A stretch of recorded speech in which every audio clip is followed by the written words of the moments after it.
Olá, sejam bem-vindos, eu sou Maurício e hoje a gente vai começar um módulo sobre lógica matemática. Bom, primeira coisa, para que serve a lógica matemática? Bom, quando a gente está construindo a matemática, quando a gente está falando de matemática, a gente precisa de uma linguagem. E essa linguagem, ela deve ser precisa, tá? Não deve ter duplas interpretações nem nada, tá? E é justamente a lógica que é essa linguagem que a matemática utiliza. E é a lógica que a gente usa para verificar se os nossos argumentos são válidos ou não, para ver se um raciocínio está correto ou não, né? Porque muitas vezes a gente começa um raciocínio de uma maneira correta e no meio do caminho a gente se perde, tá? Então é aí que a lógica entra para ajudar a gente. E a gente precisa ter bastante cuidado com o nome lógica, com esse termo lógica, porque ela é muito usada no nosso dia a dia como uma coisa informal, a lógica informal, tá? Que eu até coloquei aqui para você, né? Quem é a lógica formal e quem é a lógica informal, tá? De uma maneira grosseira, eu posso dizer que a lógica informal é o que a gente entende por senso comum, senso crítico. Eu não estou falando disso quando eu falo de lógica matemática. Por exemplo, digamos que eu te fale o seguinte, alguém me disse que lá fora tem 20 pessoas com guarda-chuva na mão. Então o que o nosso senso crítico talvez nos diga? Bom, se tem 20 pessoas lá fora com guarda-chuva na mão, deve estar chovendo, né? Agora, se alguém me falou, eu não posso ir lá, ou então eu não fui lá e olhei para ver se realmente está chovendo ou não. O fato é, se tem 20 pessoas lá fora com guarda-chuva na mão, está chovendo ou não está chovendo? Bom, se você mora no Rio de Janeiro, ou se você mora no sul do país, ou se você mora na Europa, tá, você pode chegar a conclusões diferentes. Tá? Pode ser chuva, ou então pode ser que tenha muito sol lá e as pessoas estejam com guarda-chuva na mão. Então eu não posso sair afirmando que só porque algumas pessoas têm guarda-chuva na mão, deve estar chovendo, né? Embora às vezes isso contrarie o nosso senso crítico, né? Ah, Maurício, eu não costumo ver muita gente usando guarda-chuva para se proteger do sol, é mais por causa da chuva. Então eu tenho quase certeza, tá? Eu tenho quase certeza de que deve estar chovendo lá fora. Pois é, mas é essa quase certeza aí que derruba a gente. A gente não pode ter quase certeza na matemática, a gente tem que ter certeza ou não, tá certo? Então é por isso que é importante a gente entender a lógica matemática, tá? E o que seria essa lógica formal? Será que, por se tratar de matemática, será que só tem a ver com entender os números? Como que eu trabalho com número? Como que eu faço adição, subtração? O que é multiplicação? Né? Será que só se trata disso?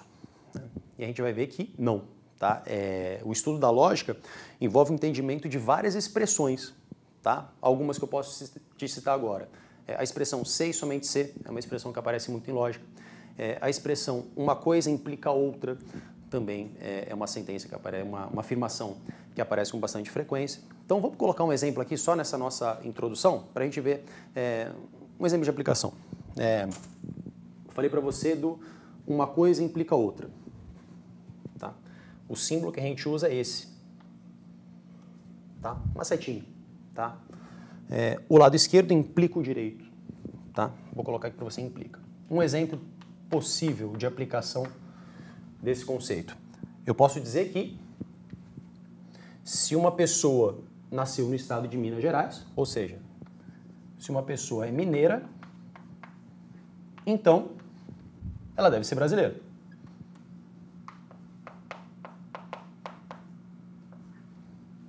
Isso seria correto, né?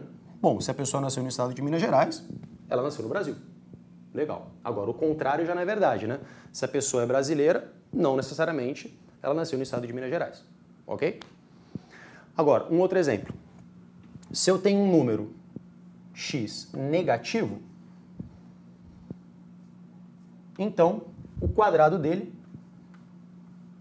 deve ser um número positivo. Isso também é uma verdade, tá? O lado esquerdo implica o lado direito.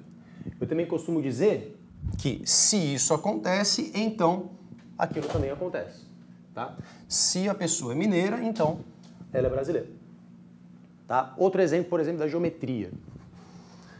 Se a gente tem um cubo com aresta 10 metros, então a gente tem um cubo com volume 1000 metros cúbicos.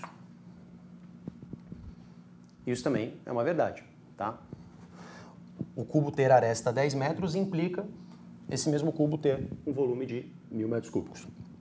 Então esse seria só um exemplo de um quantificador que a gente usa, tá? Que é o implica. Ou se então, mesma coisa, tá? Agora, quando uma pessoa não entende direito esses quantificadores, quando a pessoa não se dá muito bem com a lógica, digamos assim, ela acaba trocando essa setinha e usando aí indiscriminadamente outros exemplos. Por exemplo, essa setinha aqui você vai ver que ela aparece muito. Tá? Será que você consegue deduzir o que essa seta significa? Bom, isso daqui é o implica, né? O lado esquerdo implica o direito. Agora, eu aglutinei aqui uma outra seta, né? Isso é o C e somente C. O lado esquerdo implica o direito e o direito implica o esquerdo. Será que eu posso pegar tudo isso que eu escrevi e trocar a seta? Por exemplo, será que isso é verdade? Vamos pensar aqui.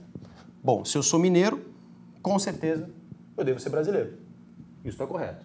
Agora, se eu sou brasileiro, não necessariamente eu sou mineiro. Isso já não estaria legal, tá? Muita gente troca a setinha, usa, eu achei ela mais bonita. Mas não posso fazer isso na matemática, tá? Agora, olha de baixo. Será que isso está correto? Bom, vamos ver. Se eu sou negativo, então o meu quadrado é positivo. Perfeito. Agora, se o meu quadrado é positivo, será que obrigatoriamente eu vou ser negativo? Não.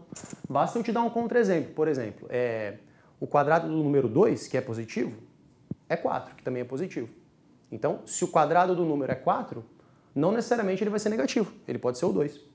Tá? Então, ó, inclusive já te dando uma ideia do que a gente vai ver nesse módulo, os contra-exemplos vão ser explorados aqui, tá? Nas aulas futuras. Então, esse aqui também não estaria legal. Agora, nesse nosso último exemplo, vamos ver o que acontece. Bom, se eu tenho na minha mão um cubo de aresta 10 metros, então com certeza esse cubo tem volume 1000 metros cúbicos? Sim, correto. Agora, se eu tenho na mão um cubo de volume 1000 metros cúbicos, será que então eu tenho na mão um cubo de aresta 10 metros? Sim, também está correto. Então, nesses 3 exemplos que eu dei, o único que estaria ok seria esse último. Tá? Agora, se eu trocasse a palavra cubo para paralelepípedo, isso já não seria verdade, né? Não necessariamente eu preciso ter uma aresta de 10 metros para o volume do paralelepípedo ser 1000 metros cúbicos, tá certo? Bom, então é isso. Isso aqui eu dei um exemplo para você. Vai ser um módulo que a gente vai falar, por exemplo, o que é um teorema, o que é um axioma, o que é uma prova, o que é um contra-exemplo, como eu já havia falado para vocês. Tá? A gente vai ver a relação da lógica com a teoria dos conjuntos. Então eu espero que vocês gostem e eu espero vocês nas próximas aulas. Até lá!